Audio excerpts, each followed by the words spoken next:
So, what if AI in our schools wasn't just about some new software, but about a whole new way of thinking? Today, we're going to dig into a blueprint for bringing AI into the classroom, not just as a tool, but as a real, genuine partner in learning. And that quote right there, that's the big idea we're unpacking.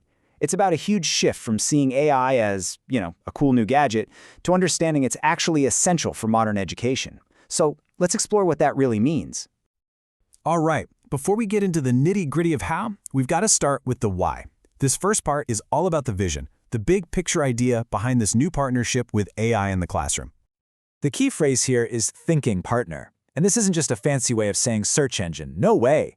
It means we're fundamentally changing our relationship with AI, moving it from a simple answer machine to something that helps students ask better questions, think critically, and actually co-create with them. This isn't just a technology plan, it's a strategic vision for the entire school. The goal here is a system that's consistent from classroom to classroom, that can scale up, and, this is crucial, that ensures every single student has an equitable experience that really prepares them for what's next. These 4 pillars are what hold the whole thing up. So how does this big vision actually translate into the classroom? Let's take a look at the new dynamic, the new energy it creates for teachers and students every single day. Look at the relationship here. It's totally symbiotic. When teachers focus on their objectives, like designing instruction with AI, it directly fuels student outcomes, like critical inquiry and creative thinking. It's this amazing virtuous cycle where each side empowers the other. It just creates such a powerful learning environment. Now, all of this hinges on one simple but absolutely critical principle: pedagogy first. All that means is that the learning goals, the skills and knowledge we actually want students to learn, are always in the driver's seat. The technology serves the teaching, not the other way around. Okay, now for the fun part. Let's dive into the practical, step-by-step roadmap for making this whole vision a reality. How do you actually get this thing up and running in a real school without causing chaos? Well, the implementation is a really smart 4-phase rollout. You start small, right? You embed it in a single subject to build some momentum, work out the kinks. Then, groups of teachers, they're called professional learning communities, or PLCs. They collaborate to get on the same page. From there, you scale it up, and it all leads to this big school-wide showcase of what students can do with their new AI partners. Now, at the very heart of this curriculum is something called a spiral structure. You can think of it as the instructional engine. It's a repeating cycle that gets deeper and more complex every time you go through it during the school year.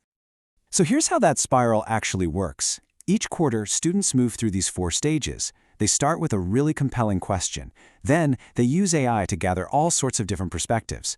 Next, they visualize that information to try and find patterns. And finally, they reflect on what they found. It's a really powerful cycle of inquiry. And here's the really important part. This spiral isn't just repetition, it's a progression. Students start with the basics, the foundations, in the first quarter. Then they dive deeper in the second. By quarter 3, they're making these amazing connections across different subjects, which all leads to true mastery in quarter 4. Mastery of both the content and their AI partnership skills. Of course, let's be real. A plan this ambitious, it's not going to be without challenges. Any teacher or principal watching this knows that. So a huge part of this framework is that it looks those potential obstacles right in the eye and plans for them. And what's great is that this plan is so realistic. It anticipates the big hurdles, scheduling nightmares, teacher burnout, making sure every kid has access to tech, and it offers real, concrete solutions for each one. So for tech equity, for example, it suggests things like heterogeneous grouping. That means you put students with different levels of access and skills together so they can support each other. This isn't just wishful thinking. It's a truly practical, thoughtful approach. So what does this all boil down to? Let's zoom out and get to the big picture takeaway. What are the absolute essential ingredients to make this whole vision work? Well, the framework boils it down to a really clear call to action for school leadership. It's 3 things. First, you've got to endorse a pilot to get the ball rolling.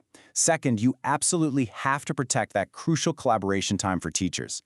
And third, you have to provide the tech and the support to make sure it's equitable. These are the non-negotiables. And when you have that leadership, that's when you get the payoff.